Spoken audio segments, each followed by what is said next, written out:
Mesdames, Mesdemoiselles, Messieurs, bonjour et bienvenue à cette avant-dernière quotidienne, une quotidienne où nous allons parler de l'information et de la sensibilisation sur le handicap au travail. Alors, pour cette quotidienne, deux chroniqueuses sont avec nous. Claire, bonjour. Bonjour Hervé. Fabienne, bonjour. Bonjour Hervé.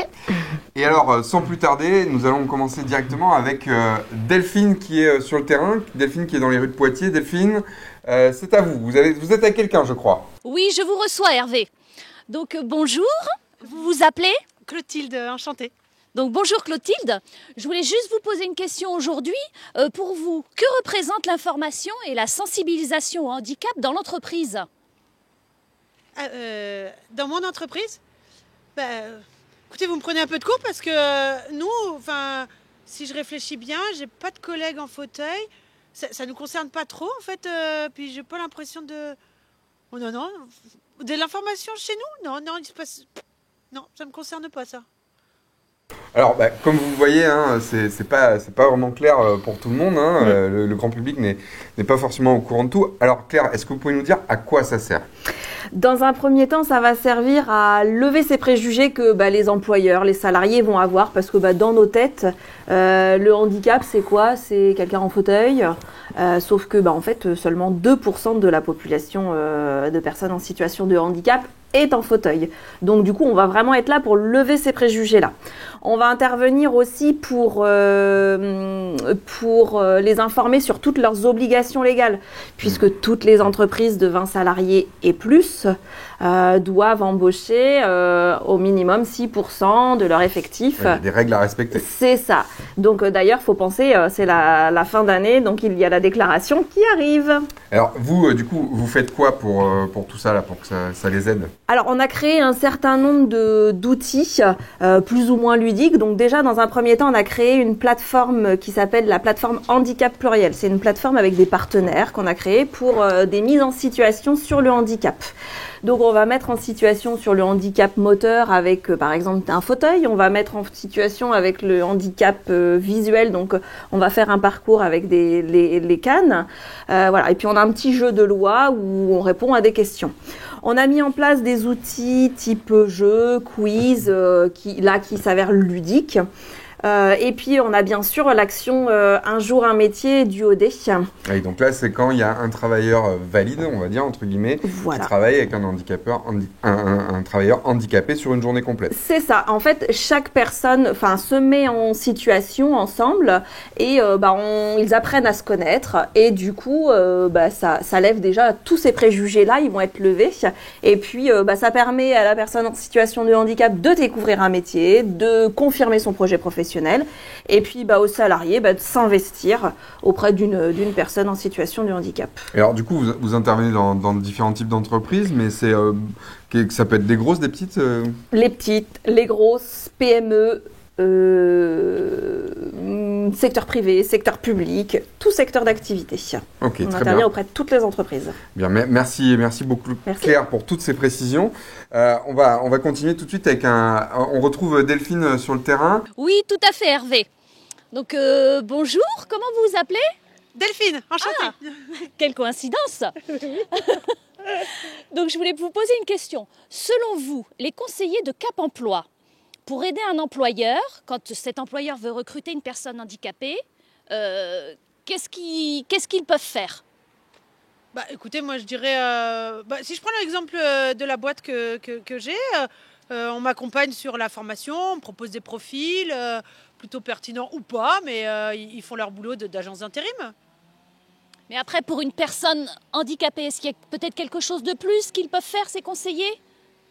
Voilà, comme ça je vois pas. Non, c'est pas quelque chose qui vous parle, quoi. C'est pas forcément un premier profil vers lequel je me tournerai tout de suite, donc je saurais pas trop vous dire là. Bon, mais merci Delphine. De rien. Ouais, encore, on constate encore une méconnaissance de tous ces travailleurs finalement handicapés. Alors maintenant, c'est Fabienne qui va nous en parler. Donc Fabienne, là, on aimerait comprendre pour cette personne visiblement qui n'a pas encore tout suivi, pourquoi les entreprises feraient appel à Cap Emploi pour recruter une personne ?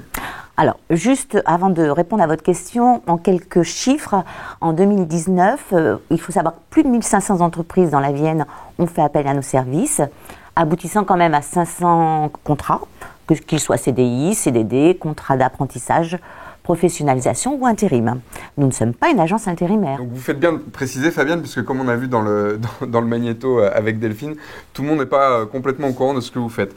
Mais alors justement, quelles sont vos propositions, vos solutions à vous? Alors déjà, au quotidien, on instaure une relation de confiance avec l'employeur dans le but de l'accompagner de façon suivie avec des moyens spécifiques. Ce qu'il faut savoir également, c'est que nous accompagnons des personnes avec des handicaps divers et variés, qu'ils soient moteurs, qu'ils soient auditifs, visuels, cognitifs, psychiques, maladies invalidantes, handicap associés. Et ces personnes ont souvent un parcours atypique, donc il est important de proposer également au quotidien des solutions sur mesure. Voilà. Cap Emploi, nous sommes experts du handicap. Qu'est-ce que vous faites pour répondre aux besoins des employeurs finalement? Eh bien, nous sommes capables de faire le lien entre les besoins de l'employeur et la situation de la personne, tant au niveau de ses compétences, des compétences attendues, que des moyens de compensation liés au handicap et au poste de travail. Pour répondre aux besoins des employeurs, nous proposons aussi une offre de services élargie que nous allons détailler tout au long de cette quotidienne. Et on s'engage aussi à intervenir sur la durée jusqu'à l'intégration réussie. Oui, donc vous les accompagnez jusqu'au bout pour que et l'employeur et le futur salarié soient bien dans l'entreprise. Eh bien, notre objectif, c'est de pérenniser le contrat et justement que voilà, le poste soit adapté, que le salarié soit bien intégré. Très bien. Donc, vous êtes aussi un acteur de service public. Bien sûr. Ça permet quoi, ça, en fait? Eh bien, nous mobilisons les mesures et les aides de droit commun, mais aussi les mesures spécifiques de la GFIP ou du FIPHFP. Oh là là, ça fait la GFIP, beaucoup trop de consonnes. L'Association de gestion des fonds des personnes personnes handicapées, ouais. le H, et le FIPHFP, c'est les fonds d'insertion des personnes. FIP. Alors, ne vous inquiétez pas, chers spectateurs, parce que nous aurons l'occasion de revenir sur justement tous ces sigles dont on vous parle depuis une semaine. Et notamment, il y aura une surprise pour vous en fin de semaine avec un invité musical qui nous fera justement l'apologie. Alors, très bien. Il y a un truc une question que je me pose, c'est combien ça coûte tout ça en fait? Alors en fait, pourquoi les entreprises pourraient faire appel à nos services, c'est que nos services sont gratuits. On vient en appui aux entreprises, que ce soit pour l'information, la sensibilisation handicap, le recrutement, le maintien dans l'emploi, sans demander le moindre argent. Le moindre sou. Eh bien, on retrouvera Fabienne dans quelques instants, mais elle cède sa place maintenant à Estelle. Estelle qui du coup est un témoin employeur. Donc Estelle, je vous laisse vous présenter. Vous faites quoi? Vous êtes qui? Alors, je suis responsable des ressources humaines pour une association, le comité Poitvin pour l'éducation et l'accompagnement spécialisé. Et c'est une association qui accueille des jeunes et des adultes en situation de handicap. Donc, il nous semblait naturel et évident de contacter Cap Emploi pour nous accompagner dans nos recrutements. Alors justement, avec Cap Emploi et Claire va nous, dans quelques instants, va nous expliquer comment ils interviennent. Donc, comment vous intervenez auprès des entreprises comme l'entreprise d'Estelle? Eh bien, tout d'abord, on reçoit le besoin de l'entreprise. Donc là, Estelle, son besoin en recrutement, donc une fiche de poste principalement. On connaît l'entreprise d'Estelle, donc on ne va pas aller visiter le poste, mais en temps normal, on visite les postes de l'entreprise, on analyse les contraintes et l'environnement du poste de travail, qui sont prioritaires pour les gens qu'on accompagne, enfin pour les personnes qu'on accompagne. Et puis, étant donné qu'on accompagne un certain nombre de demandeurs d'emploi, enfin des demandeurs d'emploi, on va leur proposer le poste qui nous a été envoyé. On fait une présélection en fait de nos candidats, puisqu'on les connaît parfaitement.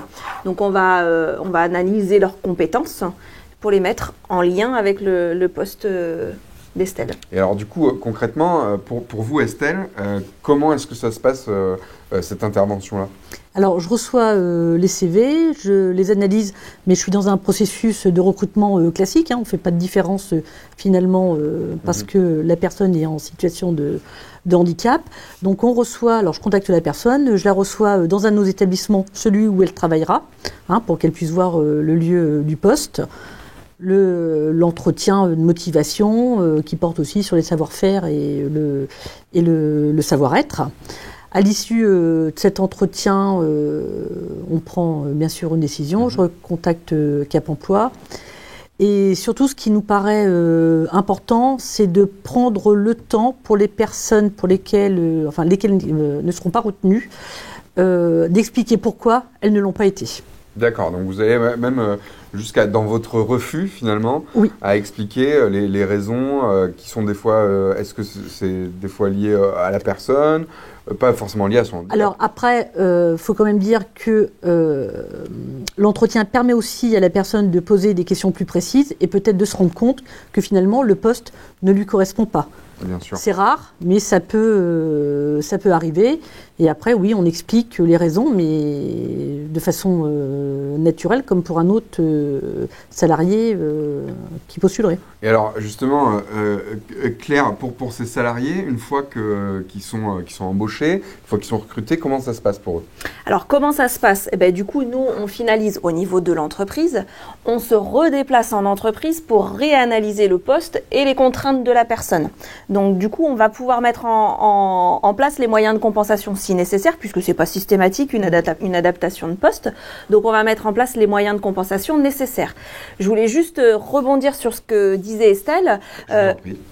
Sur la partie quand elle nous disait qu'elle contactait les personnes qui étaient refusées et elle donnait les raisons. De notre côté, nous, ça permet aussi de travailler avec les personnes sur le pourquoi du refus et du coup de l'améliorer pour le prochain entretien. Oui, toujours dans cette dynamique de permettre aux gens de revenir à l'emploi le plus rapidement possible. Exactement.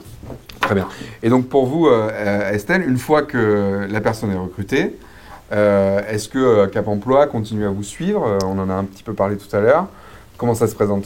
Alors oui, de toute façon, on est toujours en contact avec Cap Emploi pour faire un point sur l'intégration au fur et à mesure. Donc il y a même un entretien aussi qui peut se faire parfois avec le salarié et son responsable. Un entretien à plusieurs, oui, oui. Et donc si vous deviez donner à des entreprises qui auraient besoin de faire appel à Cap Emploi, si vous un petit truc à leur dire pour de le faire? Faut rester dans un esprit naturel et c'est un recrutement vraiment classique avec éventuellement un aménagement technique, mais comme on peut le faire avec déjà d'autres salariés qui ne sont pas en situation de handicap, mais pour lesquels il faut un petit aménagement de poste. C'est loin d'être insurmontable et au contraire, on rencontre des personnes de par leur parcours riche, avec lesquels on a un échange super, même pour les autres salariés. Enfin, non, c'est une mixité enrichissante pour le collectif de travail. Oui, donc en fait, c'est assez simple. Ça peut faire peur, mais finalement, ça se fait très simplement. On vient de le prouver avec Estelle qui nous a parlé de son parcours en tant qu'employeur. Et je voulais rajouter quelque chose peut-être, Estelle? Oui, parfois, on n'est pas obligé de dire aussi quand même, je tiens à le préciser au collectif de travail, que la personne est en situation de handicap. Elle en parle elle-même, parce que bien souvent, le handicap n'est pas visible. Donc, bien sûr, il n'y a pas obligation de le mentionner. L'objectif n'étant de ne pas stigmatiser. Exactement. On laisse la personne libre de le dire ou pas à ses collègues. Très bien. Eh bien, merci. Donc, vous voyez, toutes les entreprises qui hésitent encore à faire appel à Cap Emploi, ça se passe bien. Donc, vous pouvez y aller les yeux fermés. Dans quelques instants, on va retrouver Fabienne qui va nous rejoindre à nouveau. Et en attendant, je suis avec Delphine qui est de nouveau dans la rue.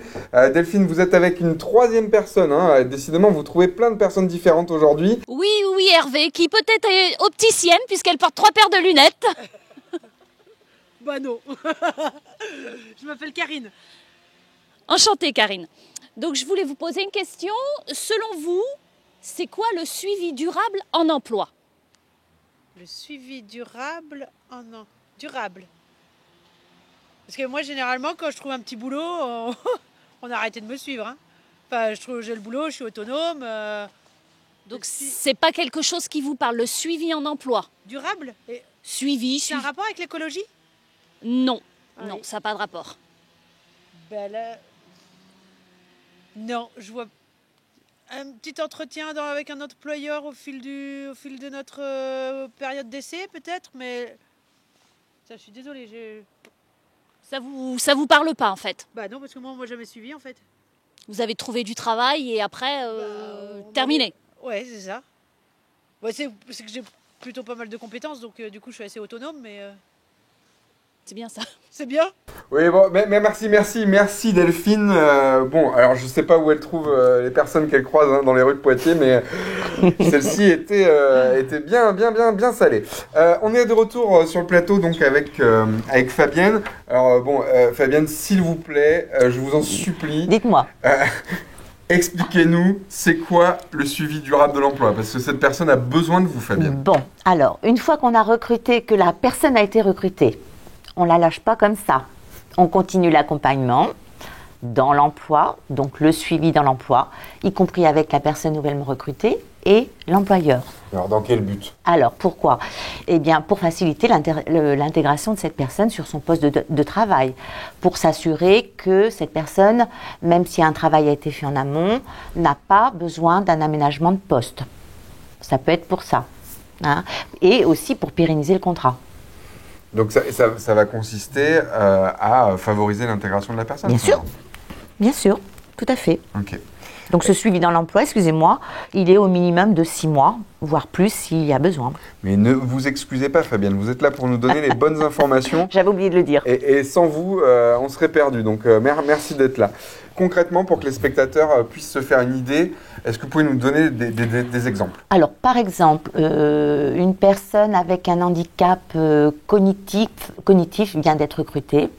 Cette personne a des problèmes de mémorisation, de concentration, de fatigabilité. On peut proposer la mise en place d'un tutorat.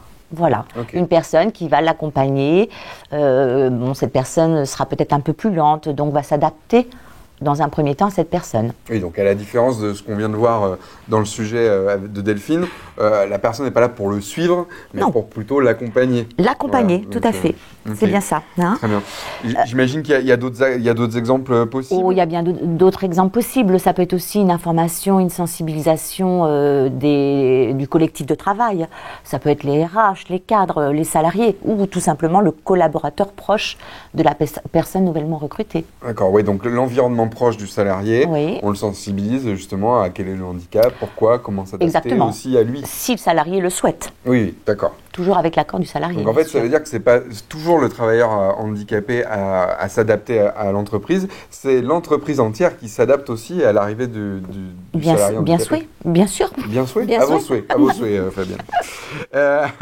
Et donc, j'imagine qu'une fois que tout ça est fait, vous faites un bilan, Alors bien sûr, le suivi dans l'emploi, il est aussi dans notre offre de services. Donc il consiste à un bilan systématique à la fin de la période d'essai, toujours avec l'employeur et le salarié. Et toujours dans le même objectif, s'assurer que tout se passe bien, pérenniser le contrat, voilà.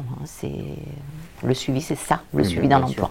Je suppose aussi que dans certains cas, il faut aménager le poste. Bien sûr, parfois. Mais ce n'est pas systématique. Donc, on interviendra pour des aménagements techniques, organisationnels, humains.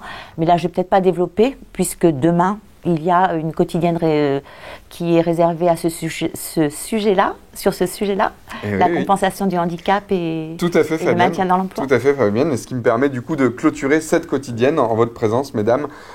Claire, Fabienne, merci beaucoup d'avoir été avec nous et de nous avoir éclairé et surtout d'avoir éclairé tous ces passants de Poitiers, enfin ces passantes en l'occurrence, qui étaient un peu perdus dans ces questions. On se retrouve donc demain sur la quotidienne Maintien emploi en compensation.